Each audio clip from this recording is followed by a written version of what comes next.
The hushed whispers sliced through the silence like a knife, each word a twist of the blade in my heart. I froze, my grip tightening on the kitchen counter as the unmistakable voice of my husband Frank carried from the living room. "Laura, I've planned everything.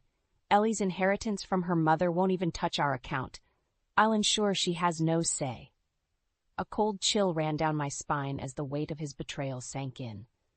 All these years, I had trusted him, loved him, despite the gradual shift in his behavior, the controlling nature, the belittling remarks. But this was a new low, even for Frank. Tears stung my eyes as memories flooded back. Our wedding day, the birth of our son, Thomas, the countless family gatherings filled with laughter and warmth. How had we fallen so far? When had the man I loved become this cruel, manipulative stranger? I steadied my trembling hands, taking a deep breath. No more. I would not let him strip me of my dignity, my independence. Not after everything I had sacrificed for this family. A plan began to form in my mind, fueled by a newfound determination. I would gather what little I had left and leave this toxic environment. For my own sake, and for the sake of my beloved grandchildren, Jake and Emma, the two bright lights in my life, deserving of a stable, loving home. As I stood there, the weight of Frank's betrayal pressing down on me, I made a silent vow. I would not be a victim, not anymore. It was time to take back control, to reclaim the life that had been slowly chipped away by years of manipulation and emotional abuse. The path ahead would be difficult, but I knew in my heart that it was the only way. With each passing moment, my resolve grew stronger, a quiet fire burning within me, a fire that would guide me through the darkest of times and into a new dawn, where I could finally breathe freely once more. The weight of Frank's betrayal hung heavy in the air, suffocating me with each shallow breath. I knew I couldn't bear this burden alone, not anymore. Wiping away the tears that streamed down my cheeks, I reached for my phone with trembling hands and dialed the one person I could truly trust. "Sarah, it's me." I managed to choke out, my voice barely above a whisper. "Can you come over? I need you." Within minutes, Sarah was at my doorstep, her warm embrace enveloping me as I broke down once more. We sat together on the couch, and through the sobs that racked my body, I poured out the truth, the ugly, painful truth about Frank's deceit and his plans to strip me of my inheritance. Sarah listened intently, her eyes filled with a mixture of sadness and fury. When I had finished, she took my hands in hers, her grip firm and reassuring. "Ellie, you don't deserve this," she said, her voice steady and resolute. "You've given everything to this family, and he's repaid you with nothing but cruelty and manipulation." Her words struck a chord deep within me, resonating with the quiet voice that had been screaming for far too long. I nodded, my tears subsiding as a newfound determination took root. "You're right," I whispered. "I can't live like this anymore. I need to get out for my own sake and for the kids." Sarah's expression softened, and she squeezed my hands gently. "We'll figure this out together," she promised. "You're not alone in this." And so we began to plan, our voices hushed but our resolve unwavering. Sarah had been through her own battles with manipulative in-laws, and her experiences proved invaluable as we strategized my escape. We discussed every detail, from securing my finances to finding a safe haven where Frank couldn't reach me. With each passing moment, I felt a weight lifting from my shoulders, replaced by a sense of hope and purpose. I knew the road ahead would be difficult, but for the first time in years, I felt truly seen and supported.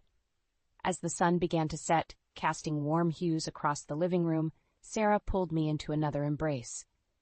"You're one of the strongest women I know, Ellie," she murmured, "and you're not alone anymore. We're in this together every step of the way." Tears of gratitude welled in my eyes as I clung to her, drawing strength from her unwavering support. In that moment, I knew that no matter what challenges lay ahead, I would face them head-on, with the love and resilience that had carried me through so many storms before. With Sarah's unwavering support and the promise of a new beginning, I felt a renewed sense of determination coursing through my veins. It was time to take action, to gather what little I had left, and prepare for my escape from this toxic environment. Quietly, I began packing my belongings, carefully selecting the items that held the most meaning: old photographs, cherished mementos, and the few pieces of jewelry I had inherited from my mother. Each item was a reminder of the life I had once known, a life filled with love and laughter, before Frank's cruelty had tainted everything. As I worked, I could hear his voice echoing from the living room, berating me for the slightest perceived misstep. His words cut deep, but I refused to let them break me any longer. I had endured enough, and now, with Sarah's help, I was taking back control. In the quiet moments between Frank's outbursts, I found solace in the company of my beloved grandchildren, Jake and Emma. Their innocent smiles and infectious laughter were a balm to my weary soul, reminding me of the reasons I was fighting so fiercely. One evening, as I tucked Emma into bed, she looked up at me with those big, curious eyes. "Grandma, can we stay with you forever?" she asked, her voice laced with a childlike innocence that tugged at my heartstrings. I forced a smile, brushing a stray lock of hair from her forehead. "I promise, sweetie. Grandma will always be here for you." Those words echoed in my mind, fueling my determination to create a safe, loving environment for these precious children, an environment free from the toxicity that had plagued our family for far too long. With each passing day, I grew more resolute, crystallizing my plans for our escape. I would take the grandchildren and flee to the cozy cabin my mother had left me, a sanctuary nestled deep in the heart of the mountains. There, we would be safe, free from Frank's manipulation and the suffocating grip of his mother, Laura. As I packed the last of our belongings, I caught a glimpse of myself in the mirror, a woman I barely recognized, her eyes weary but burning with a newfound strength. This was not the end, I realized, but the beginning of a new chapter, one where I would reclaim the independence and dignity that had been stripped away from me for far too long. With a deep breath, I gathered the bags and ushered the children into the car, their faces alight with excitement at the prospect of adventure. As we pulled away from the house that had once been a home, I felt a weight lifting from my shoulders, replaced by a sense of hope and determination. The road ahead would be long and uncertain, but for the first time in years, I felt truly alive. A phoenix rising from the ashes of my former life, ready to spread my wings and soar towards a brighter future. Despite the newfound strength and determination that coursed through my veins, I couldn't have anticipated the events that would unfold at the next family gathering. It was a day that would forever change the course of my life, shattering any remaining illusions I had about the man I had once called my husband. The tension was palpable from the moment we arrived, with Frank's disdainful glances and Laura's snide remarks setting the tone for the afternoon. I tried my best to maintain a calm facade, focusing on the joy of being surrounded by my loved ones, but the weight of their contempt was suffocating. As the gathering progressed, Frank's behavior grew increasingly erratic, fueled by a potent mix of insecurity and alcohol. It was during a lull in the conversation that he turned his sights on me, his words cutting deeper than any knife. "Ellie, why don't you make yourself useful for once and get us all another round of drinks?" he sneered, his eyes narrowed in a way that sent a chill down my spine. Before I could respond, Thomas stepped forward, his face flushed with anger. "How dare you speak to Mom like that?" he shouted, his voice trembling with barely contained rage.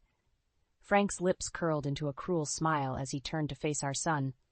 "She's useless, Thomas. She knows it. We all know it."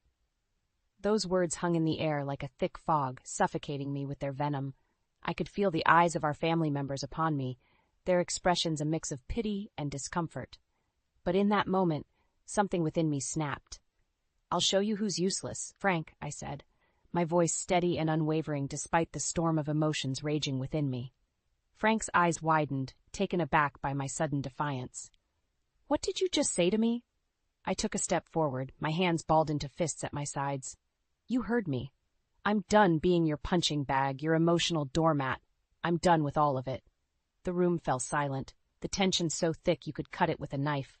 Frank's face contorted with rage, his cheeks flushed a deep crimson. "You ungrateful little—" "That's enough!" Thomas interjected, positioning himself between us. "Dad, you've gone too far this time." In that moment, I knew there was no turning back.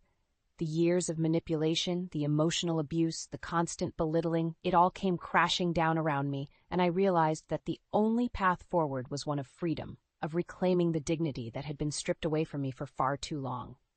As Frank continued to spew his vitriol, I turned and walked away, my head held high. Sarah's reassuring hand found mine, and together we gathered the grandchildren and made our way to the car, leaving the toxic environment behind us. The drive home was silent, save for the occasional sniffle from Emma, who had witnessed the entire ordeal. But as I glanced in the rearview mirror, I saw not fear or sadness in her eyes, but a quiet strength, a resilience that mirrored my own. In that moment, I knew that no matter what challenges lay ahead, we would face them together, as a family, united by love and a shared determination to break free from the shackles of oppression. The road would be long and arduous, but for the first time in years, I felt a glimmer of hope, a promise of a brighter future, where I could finally breathe freely once more. The weight of Frank's cruelty hung heavy in the air as we drove away from that fateful family gathering, but with each mile that stretched between us and that toxic environment, I felt a sense of lightness wash over me. Sarah's reassuring presence beside me, her hand gently squeezing mine, reminded me that I was not alone in this fight. As we pulled up to the cozy cabin nestled deep in the heart of the mountains, a wave of relief washed over me. This was it, my sanctuary, my chance at a new beginning. The very place my mother had left me, a haven untainted by the darkness that had consumed my life for far too long. Thomas was already there, having arrived ahead of us to prepare for our arrival. As we stepped out of the car, his warm embrace enveloped me, and in that moment, I knew that, no matter what challenges lay ahead, we would face them together, as a family, united by love and resilience. "Mom, you're safe here now," he murmured, his voice thick with emotion. "We're not going to let him hurt you anymore." I nodded, blinking back tears as I clung to him, drawing strength from his unwavering support.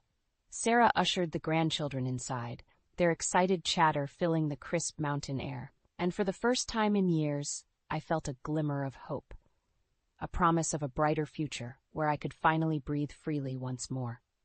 Over the next few days, we settled into our new surroundings, each of us finding solace in the simple pleasures of our secluded retreat.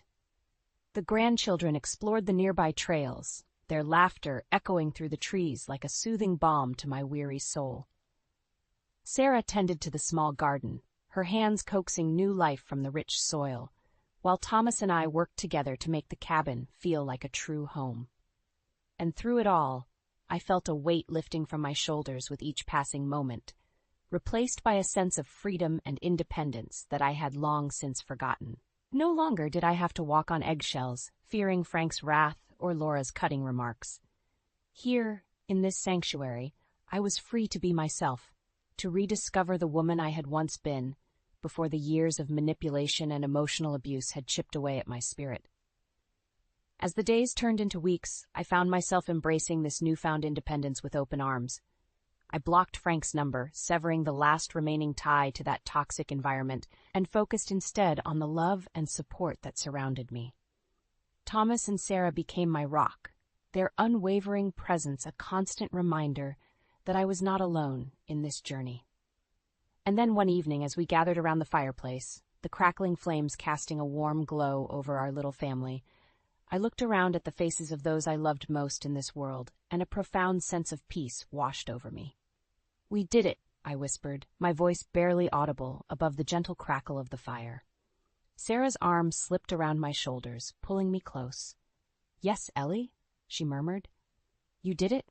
You're free." In that moment, I knew that no matter what challenges lay ahead, I would face them head-on, armed with the strength and resilience that had carried me through the darkest of storms.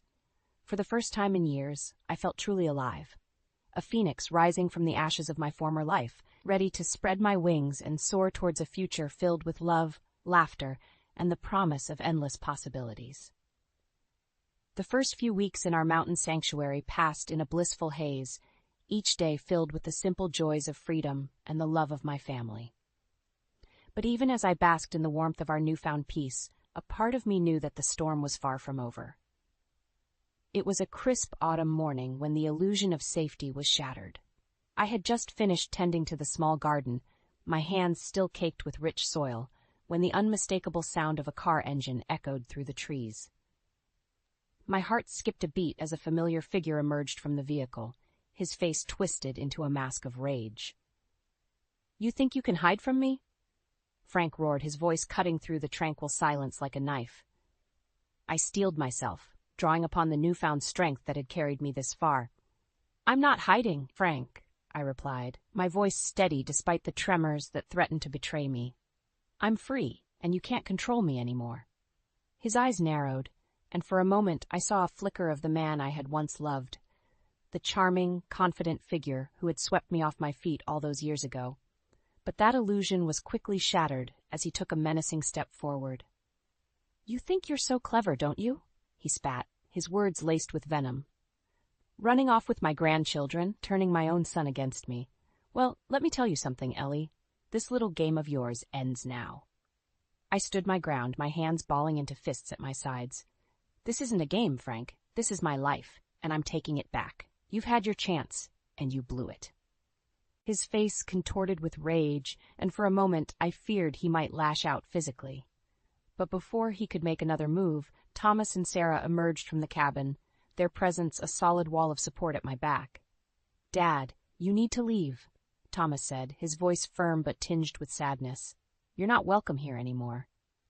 Frank's gaze shifted to his son, and I saw a flicker of something akin to desperation in his eyes. Thomas, please, he pleaded, his tone suddenly softer, more calculated. You know how your mother can be. She's just overreacting as usual. Come home, and we can sort this out like a family. For a moment I saw Thomas waver, his loyalty to his father warring with the reality of the situation.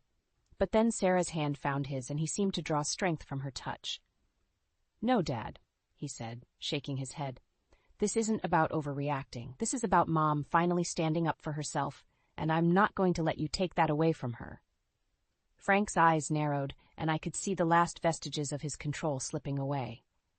You ungrateful little. That's enough, I interrupted, my voice ringing out with a clarity and conviction I hadn't felt in years. Frank, it's over. You've lost. It's time for you to leave. He opened his mouth as if to protest, but one look at the united front before him seemed to drain the fight from his body. With a final, withering glare in my direction, he turned and stalked back to his car, his shoulders slumped in defeat. As the sound of his engine faded into the distance, I felt a weight lift from my shoulders, a weight I hadn't even realized I'd been carrying. Sarah's arms enveloped me, and I clung to her, drawing strength from her unwavering support. You did it, Ellie, she whispered. You stood your ground, and he couldn't break you. Tears of relief stung my eyes as I nodded, my gaze shifting to Thomas, who wore a proud smile on his face. In that moment, I knew that no matter what challenges lay ahead, we would face them together. As a family united by love and resilience, a force stronger than any manipulation or cruelty that Frank could throw our way. The road to healing would be long, but for the first time in years, I felt truly free. A phoenix rising from the ashes of my former life, ready to spread my wings and soar towards a future filled with endless possibilities. Despite the confrontation with Frank and his hasty retreat, a lingering sense of unease hung in the air like a thick fog. I knew him too well. His pride and desperation would not allow him to simply slink away in defeat. And sure enough, just a few days later, my fears were realized. It was late afternoon when the familiar rumble of an engine echoed through the trees, shattering the tranquil silence of our mountain sanctuary. Sarah and I exchanged a worried glance as Thomas stepped outside, his brow furrowed with concern. Dad, he called out, his voice tinged with a mixture of wariness and hope. Is that you? The car door opened, and Frank emerged, his expression a carefully crafted mask of calm, a stark contrast to the rage that had consumed him during our last encounter. Thomas, he said, his tone almost jovial. I'm glad you're here. I was hoping we could talk, just the two of us. Thomas hesitated, his gaze flickering towards the cabin where Sarah and I stood watching, our bodies tense with apprehension. I don't know, Dad, he began, but Frank was already closing the distance between them, his hand clapping down on Thomas's shoulder in a gesture that was equal parts affectionate and controlling. Come on, son, he cajoled. You know how your mother can be, always overreacting, making mountains out of molehills. I just want to clear the air, make things right again. I could see the conflict playing out on Thomas's face, the loyalty he felt towards his father warring with the knowledge of the pain and manipulation he had witnessed. But before he could respond, Sarah stepped forward, her eyes blazing with a protective fire. "Don't listen to him, Thomas," she said, her voice firm. "He's just trying to manipulate you, like he's always done." Frank's gaze shifted to Sarah, his lips curling into a sneer. "Stay out of this, girl," he growled. "This is between me and my son." "No, Dad," Thomas interjected, his spine straightening as he drew strength from Sarah's presence. "She's right. You've always tried to control us, to make us dance to your tune, but not anymore." Frank's mask of calm slipped, his face contorting with rage. "You ungrateful little—" "That's enough," I said, stepping forward to stand beside Thomas and Sarah, our united front a solid wall against Frank's crumbling power. "Frank, it's time for you to leave. You've lost control, and no amount of manipulation or empty promises is going to change that." For a moment, he seemed poised to lash out, his fists clenching at his sides. But then, as if sensing the futility of his efforts, the fight seemed to drain from his body. His shoulders slumped, and he fixed me with a look that was equal parts hatred and desperation. "I bet you're just miserable without me," he spat, his words laced with venom. "Just come home, Ellie. We can make this right, like it used to be." I met his gaze unflinchingly, drawing strength from the love and support that surrounded me. "I'd rather be miserable and free than controlled and miserable," I replied, my voice steady and unwavering. Frank's eyes narrowed, but before he could respond, Thomas stepped forward, his arm wrapping protectively around my shoulders. "Dad, leave," he said, his tone leaving no room for argument. "You're not welcome here anymore, not after everything you've done." For a long moment, Frank simply stood there, his chest heaving with barely contained fury. But in the end, he seemed to recognize the futility of his efforts, and with a final, withering glare in our direction, he turned and stalked back to his car, his footsteps heavy with the weight of defeat. As the sound of his engine faded into the distance, I felt a profound sense of relief wash over me. Sarah's arms enveloped me, and I clung to her, drawing strength from her unwavering support. "You did it, Ellie," she whispered. "You stood your ground, and he couldn't break you." I nodded, my gaze shifting to Thomas, who wore a proud smile on his face. In that moment, I knew that no matter what challenges lay ahead, we would face them together, as a family united by love and resilience, a force stronger than any manipulation or cruelty that Frank could throw our way. The road to healing would be long, but for the first time in years, I felt truly free, a phoenix rising from the ashes of my former life, ready to spread my wings and soar towards a future filled with endless possibilities. With Frank's departure, a weight seemed to lift from our little sanctuary, replaced by a sense of peace and possibility that had been sorely lacking for far too long. The days that followed were a whirlwind of activity, as we settled into our new lives, free from the toxic influence that had plagued us for so many years. Thomas and Sarah were a constant source of support, their unwavering presence a reminder that I was no longer alone in this journey. Together, we worked to create a warm, loving environment for the grandchildren, filling our days with laughter and simple pleasures that had been all too rare in our former lives. Jake and Emma, bless their innocent souls, seemed to thrive in our newfound freedom. Their smiles grew brighter with each passing day, their laughter echoing through the trees like a soothing balm to my weary heart.